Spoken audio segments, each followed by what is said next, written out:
That was Joy by Falana. Born and raised in Canada, the Nigerian singer-songwriter is a rising star, mixing Afrobeat, pop, soul, and dancehall influences. Her self-produced 2019 EP Chapter 1 was described by The New Yorker as changing the sound of global pop.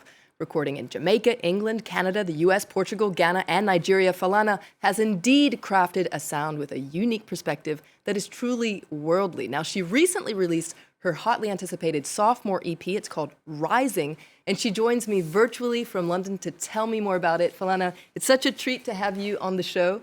Congratulations on your new EP, Rising. I was listening to it Thank you, Flo. all throughout the past couple of days. It was really, really a ray of sunshine. Now, due to COVID and all the uncertainty around it, you had to wait quite a long time for this EP to come out. So congratulations once Yeah. again. Can you tell us a little Thank bit you so more much. about what the title of the EP, Rising, what does that refer to?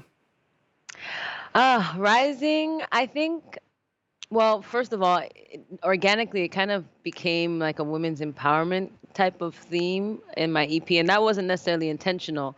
I was writing about my own experiences, and somehow, like Electric Lady, I was trying to, speak life into myself and teach myself about self-love because I was going through like a difficult moment. And then it kind of expanded outside of that. So Rising felt very befitting, even just Energy or Sweet Adetola, which is a song about, a woman hustling to chase her dreams. So Rising kind of fit, but I think also Rising because it's a new chapter, let's say, in my kind of creative process.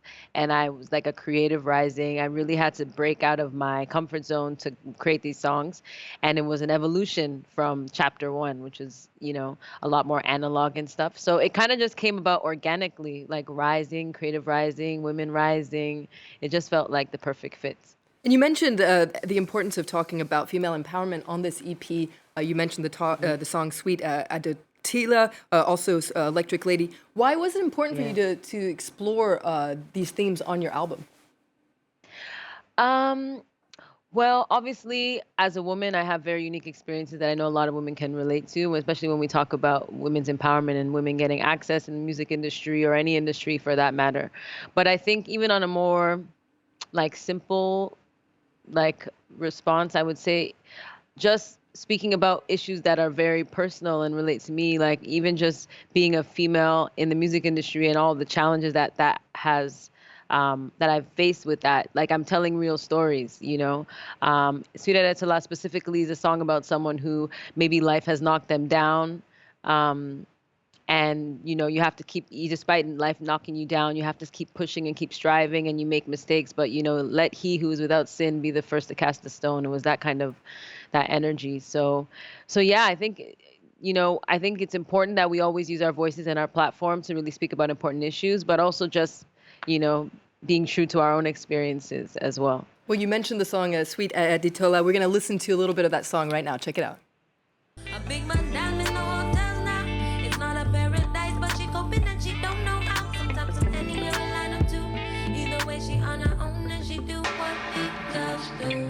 She ballin', she begging, she roaming, she falling down, she rolling, she bugging, she buzzing, sweet Adetola. She ballin', she begging, she roaming, she falling down, she rolling, she thugging, she buzzing, sweet Adetola. Such a catchy track there, Sweet Adetola, off Falana's new EP, Rising. You actually co-directed that music video. We just saw a little bit of it. Is this a Yeah. new creative outlet that you're exploring as well? Yeah, sure. I think I had the image in my head, like even the name Adetola, we shot it in Lagos. And Adetola is in obviously Yoruba name. So I had this like image in my head of this girl. I didn't want the video to be very specific, like in terms of what she was experiencing. I wanted it to be very open. And I just had this image in my head of her driving kind of aimlessly going through different emotions, which is a very simple concept. So we just kind of, in a very DIY style, put it together. And I'm really happy with how it came out. It was starring this beautiful and amazingly talented Nigerian, Canadian actress as well, Nengi Adoki as well. She's so talented. So yeah, I think as artists, we're constantly always looking for different ways to expand. Whatever comes into our mind's eye, our imagination, we explore. Well, it's a beautiful music video, and it works really well with the song as well. Now, you're quite the Thank you. globetrotter. It's hard to nail you down. You grew up in a multicultural suburb of Toronto called Brampton. You also spent a significant amount of time in Nigeria, in the UK now. How has all this globetrotting influenced you artistically? Wow. I don't know if they say you are what you eat, and the same thing, like you create what you absorb. I think it's been really cool, just absorbing different rhythms and influences from different parts of the world. Obviously, in Canada, in Brampton, my parents were listening to music that was, Nigerian specifically, trying to kind of hold on to their authentic roots, in the Canadian context. But I was also listening to dance hall, I'm listening to pop, and then, going to another part of the world, maybe like in the UK, and kind of connecting those dots, I think has been really, like, not only just a privilege, but also just really important for the kind of music that I'm creating. And I realize that now in retrospect, because I don't think I would have been able to create what I create if not for the experiences that I've had. Well, it does mean that you've created this really unique sound of your own. And I love the lead single off the album, Joy, which we listened to at the very beginning of the show. Very upbeat anthem. It's a great message for these uncertain times that we're living in right now. Tell us, what does joy mean to you? What like gets you up and going in the morning? Whenever I answer this question, it's the first lyric of the song, which is, I woke up this morning, sunshine in my eyes. I know I'm not perfect, but thank God I'm alive. I just love how natural light in the morning kind of reminds me that I'm still alive. I still have breath in my lungs. So many people suffering right now with the pandemic and just a lot of really devastating things in the news, or people having issues with illness, and just waking up and like, wow, I'm so joyful and grateful because I'm alive. That really is joy for me, like at the simplest level. And I started to experience that more, obviously, going through lockdown and just being grateful to be alive and with family. So yeah. Well, that's a very inspiring message. It really does help you keep the hope through these weird times. Yeah. Now, you've released 2 EPs, and when can we expect an album? Is that in the works for you? Yeah, it's funny enough, I've really wanted to release an album, but sometimes obviously the music industry, you have to, my team will say, we can do an EP first. So hopefully, definitely next year. But to say that at the same time, I think Rising is a perfect body of work in terms of how the songs sequence together. So I'm not even upset about that.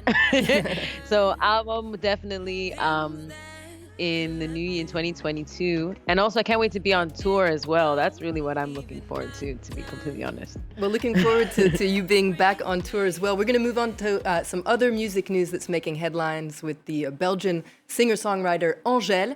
She's released her hotly anticipated second album, 95, the Francophone Belgian way of saying 95, her birth year. She actually released it a week earlier than expected, a way to celebrate her 26th birthday in isolation after a week of being sick with COVID. Now, the new album follows the recent release of a Netflix documentary on her thundering rise to fame. She'll be opening several of Dua Lipa's concerts on her future Nostalgia tour. And in the meantime, check out this track off her album. It's called Démon. Comment faire pour tuer mes démons? Comme un ange en enfer, j'oublie mon nom. Si la magie opère sous ses tombes. Next, the award-winning Canadian singer-songwriter Beatrice Deer, a pioneer in Aboriginal music, is releasing her 6th album called Shifting. Known for blending indie folk sounds with traditional Inuit stories passed down from her Inuk and Mohawk ancestors, this new album is about inner transformation and difficult times, leaving the past behind and moving on. Here's the track Storm. Take a listen.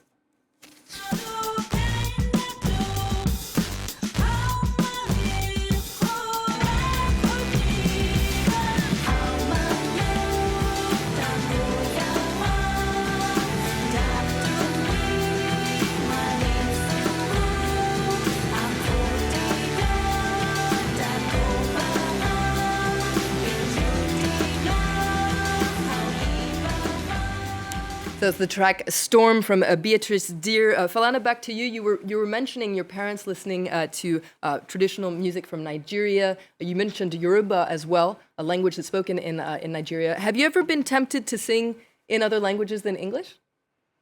Yeah, I actually have. I have a song called Tele Tele that I wrote after we were having some protests here, the NSARS protests in Nigeria, that were linked to police brutality. Tele Tele means before, before. Basically, it was just an anthem to kind of, I guess, capture the intensity of the sadness and the emotion of that time. I've also sung a song in Spanish called Angelitos Negros, which means Black Angels. It's been covered a million times, also by Roberta Flack. So I've done that, and I've also performed a number of times in French, but I'm a little bit shy sometimes because my French skill is there. C'est difficile parfois. Je n'ai pas beaucoup de temps pour pratiquer la langue. Alors, si tu ne peux pas pratiquer, c'est difficile. Well, But it's getting there. You sound like you have a great accent. And we're looking forward to maybe you singing in French when you come here on tour, hopefully very soon. No, I always do. I always do. Well, we're going to move on to one final little bit of music news. After releasing several albums together over the decades, Neil Young and the band Crazy Horse have teamed up once again for a new record. It's called Barn. It was recorded, you guessed it, in a barn high in the mountains of Colorado. The album was inspired by the isolation of the pandemic, and we're going to leave you with the track Welcome Back. But before we go, I want to thank my guest, Falana. Thank you so much for being with us today on Encore. Be sure to check out her new EP. It's called Rising. For more arts and culture news, head to our website and stay in touch on social media. And please stay tuned to France 24. More news is coming up right after this.